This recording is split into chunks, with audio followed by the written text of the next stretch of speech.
thank the Almighty for giving me the opportunity to be again with all of you. And I'm going to talk to you on the story of the cold evening Istanbul cruise and the hot morning Chennai filter coffee. You may wonder what it is. It's nothing great. That's what I thought.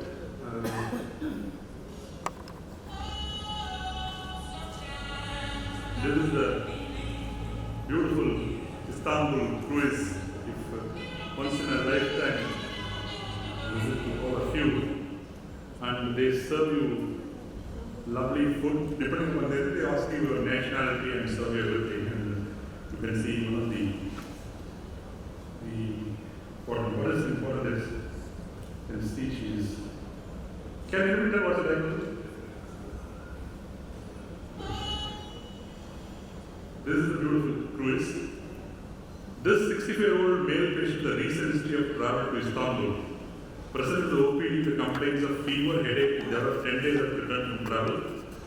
2 days he developed altered behavior, ataxia, facial palsy, and dysphagia. Right element facial palsy, impact, gait, all bulbar symptoms, weakness of left upper limb and lower limb. Suspecting CNS infection, started on classical ceftriaxone, vancomycin, and a cocktail of antiviral also. No clinical use, is deteriorating. And this is the MRI. You can classically see the thromboencephalitis with the very subtle involvement of the cerebrum, the entire brainstem is involved, and the diagnosis is obvious. The RT-PCR suggestive of Listeria monocytes, and following this, the situation was started on ampicillin, 6 weeks, and then responded dramatically. And the culprit is a Bulgarian salad which he had in his Istanbul cruise. So, this is the first part of the story. The second is, as a Chennai, all of you know that our life starts with coffee. Normally in every household we buy the raw coffee seeds.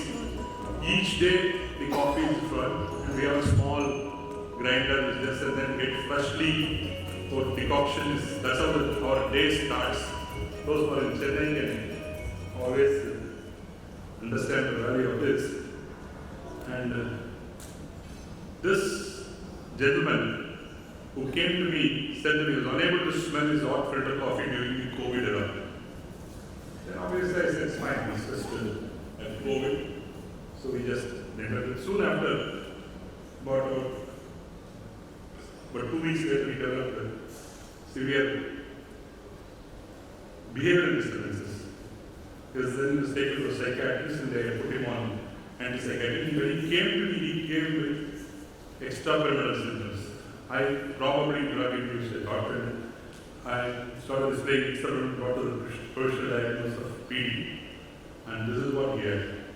He had an olfactory groove, meningioma, olfactory functions, patient olfactory groove, meningioma, patient presents with headache with this. What is important is the olfactory groove can be pressed on the olfactory bulb, can produce bilateral nausea. Typical, thought in COVID era it was just because of that, and it persisted, and surgical resection that complete resolution of symptoms. So I'm going to share you with most of you are allied physicians of Gujarat. I don't want to the classical classification, primary headaches. Just carry out omnium gathering of headache, few of this story. This story of biryani and the bulging face. One 30-year-old lady came to me with known case of migraine, present with intermittent fever, swelling in the right cheek, and past 1 month comes on while eating. Excruciating pain not relieved by simple analgesics, just scalp tenderness, 30 years, no papilledema, no restriction of jaw movements, no sinus tenderness, good oral hygiene, edema and tenderness over the masseter. The masseter tenderness, I will show you that. You can see the picture. I will show the picture of that. Current headache is different from the previously existing migraine. The headache was completely different. Swollen cheek and temple. And every time, I thought initially it's like a classical Chinese Western headache that we use sodium monoglutamate, the MSG-induced headache. They call it as a classical Chinese restaurant headache because most of the biryanis they add Ajinomoto which is the commonest cause of headache presentation the weekends in the present day era. But her headache was typically, you can see that the masseter and the are swollen, they are very tender, they are spasmodic, and inflammation was there. We did this superficial temporal arteries were tender. We did a look for temporal artery ULG Harrow side. You could see patient had we did a 15V arrow showing that our ESR was 61, 11.4, CRP is 26, showing the classical features of Jensen. Jensen arteries normally, even the bike criteria is only 50 years and older. So it's surprised that this was there. And you can see both the criteria where the age group is 50 years and above. And one of the four, three should be there. Both the EULAR criteria and American Headache Society criteria. No. Invariably, the arterial biopsy will be negative. Clinically, large over results in 42% false negative. Duration of the thyroid therapy is again ambiguous.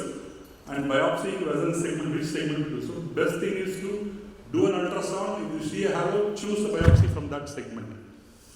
So, at least it should be 1.5 to 2 centimeter long. The biopsy site should be determined by ultrasound, and the time of biopsy is as quickly as possible. So, yield is as days pass, the yield becomes lower.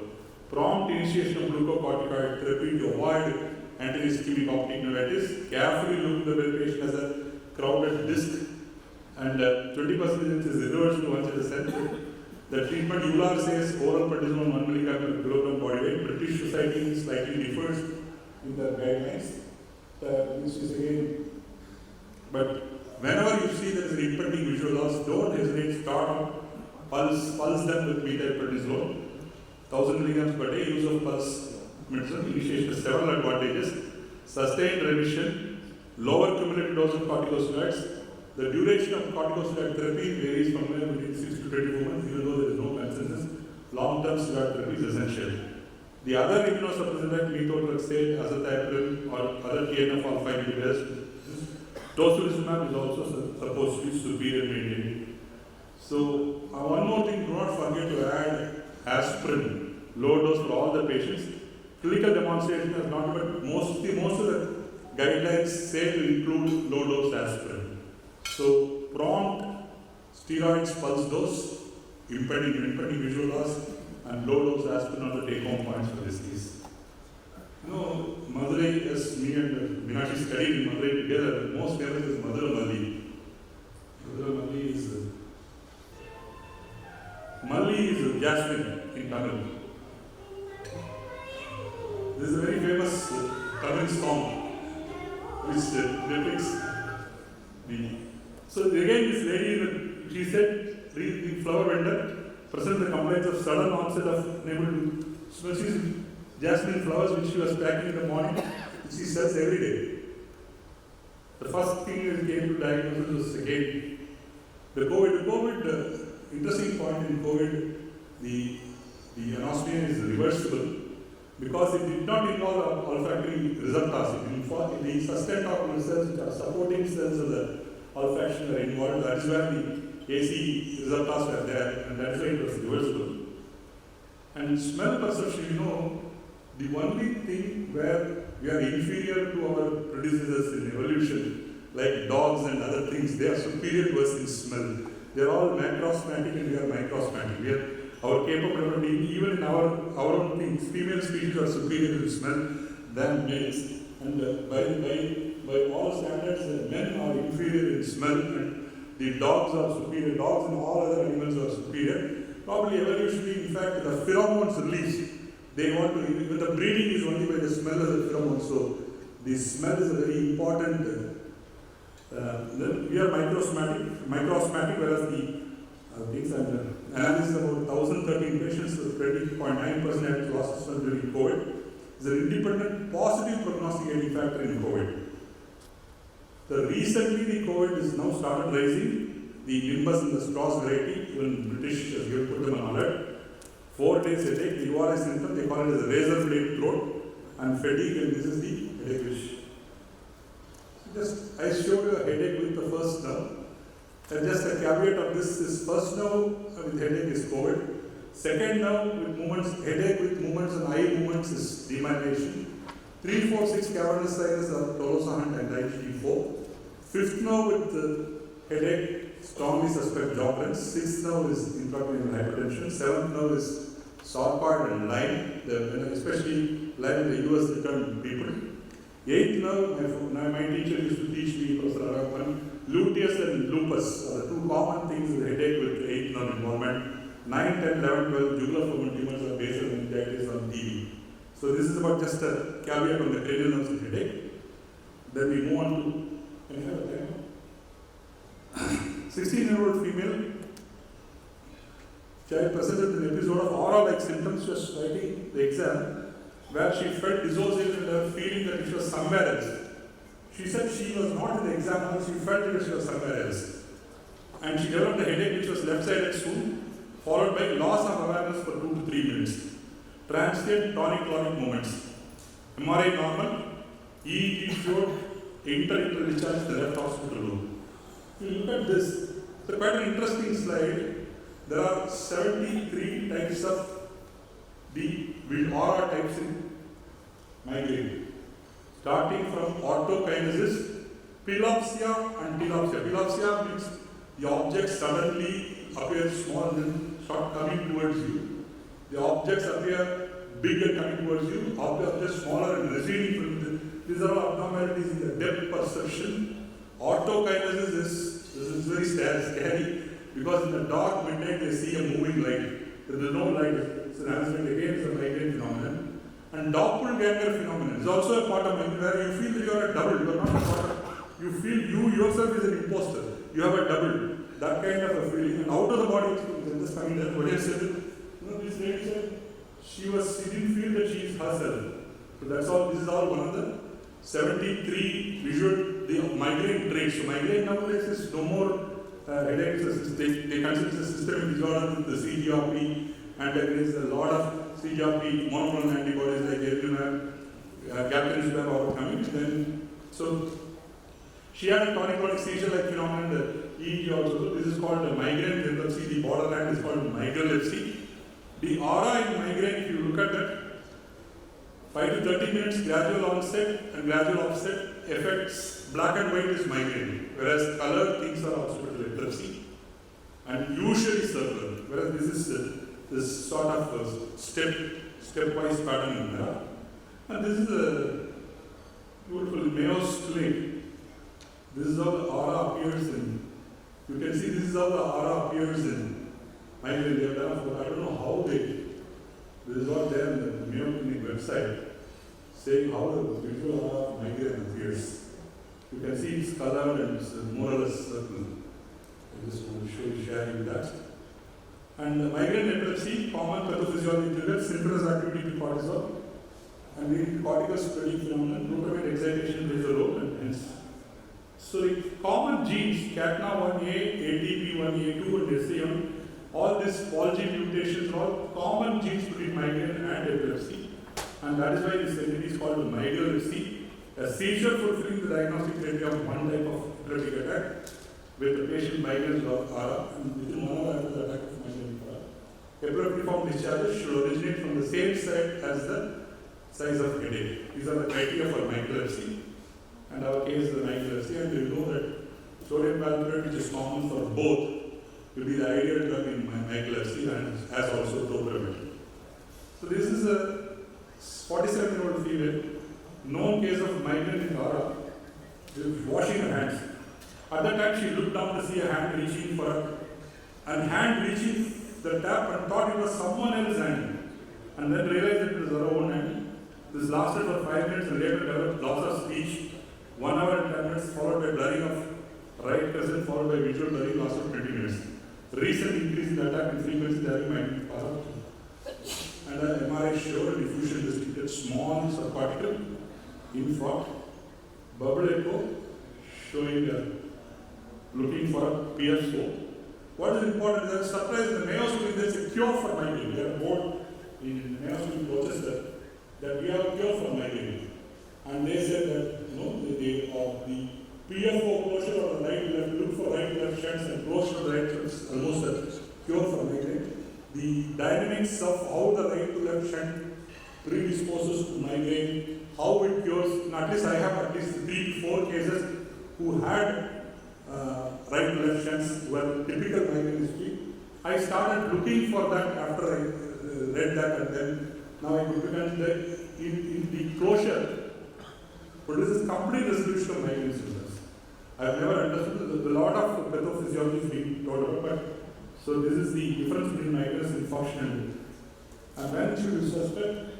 You should suspect the migraine attack fulfilling occurring with atypical previous except for 1 or other symptoms, and neuroimaging demonstrates an acute ischemic infarction, and all. So the oligemia, the cortical spreading phenomenon, impaired vascular reactivity and autoregulation, and few of the cytokines, all these things. So again, I don't want to go into it, but remember the bubble test to identify a PFO using either a transcranial Doppler, where you look at the bubbles in the I think Arvind has also demonstrated quite frequently the PFO in one of his neurosonology workshops. So you remember that migraine is also one of the indications for doing a transcranial Doppler or a transthoracic Doppler to identify a PFO. PFO has very weak association with migraine without aura, but PFO, whenever you see this is a patient with cerebral hypertension with a PFO. What a surprise is the association for PFO and migraine is very weak, whereas very strong association with cervical arterial dissection with migraine without aura. The very strong association represents exceptions to the increased ischemic stroke with migraine. The direction association not being established. And one more thing you should not forget is the CADASIL. CADASIL, one of the classical feature is migraine. In CADASIL, which is autosomal recessive, CADASIL is cerebral autosomal dominance of this subcortical ischemic leukoencephalopathy, whereas CADASIL is autosomal recessive. Autosomal recessive is associated with low back pain and the spondylus deformans, whereas especially in the back, whereas CADASIL presents with headache, migraine headache.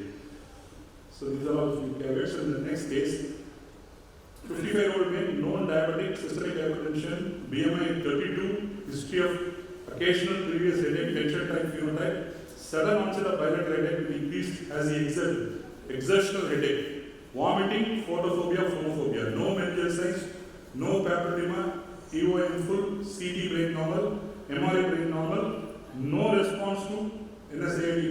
Can anybody shoot out the diagnosis? What would be the next step? Typical tension type headache, patient presented with photophobia, and all the things are normal.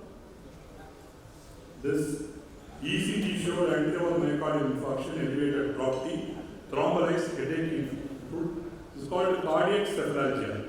36 patients documented with cardiac cephalalgia, majority of males, about 27% had headache presenting symptom. Anti-anginal medications such as nitrates can also cause headache. Associated with photophonophobia may be present. Highly important rule out other secondary causes. Triptans to be avoided when you find, always take an ECG also during this. And the cardiac cephalalgia nitrate induced the differences.